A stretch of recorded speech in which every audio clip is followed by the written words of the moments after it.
রাজ্যের পুরাতন সংস্কৃতি ও ঐতিহ্যকে আজও ধরে রেখেছেন গ্রাম বাংলার গৃহগিন্নিরা।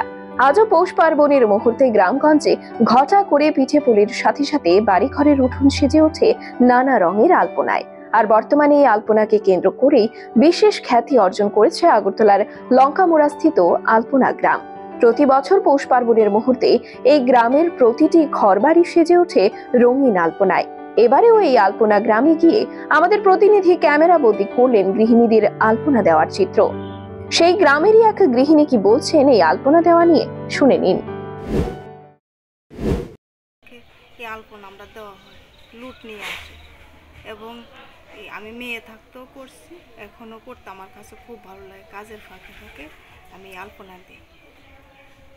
সবসময় প্রত্যেক বছর আঁকেন নাকি? প্রত্যেক বছর আপনার আমরা এই আলপনা আঁকি। এখন তো আলপনা তো শহরের মতো দেখা যাচ্ছে, এখন যুগের যারা মেয়েরা আছে বউ হয়ে যাচ্ছে, এখন তারা আঁকছে না।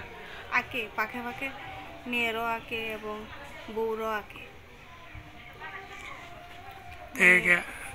এই আলপনাটা মানে বিভিন্ন জায়গায় দেখা যায় না, এটা বিলুপ্তির পথে, তা আপনি কি বলবেন? আমি তো বলি এখনো কিছু কিছু জায়গা আছে, আবার কোনো কোনো জায়গা নেই। আমাদের শহরের আনাচে কানাচে কিছু কিছু জায়গা এখনো রয়ে গেছে। ব্যুরো রিপোর্ট, খবরের প্রতিবাদ।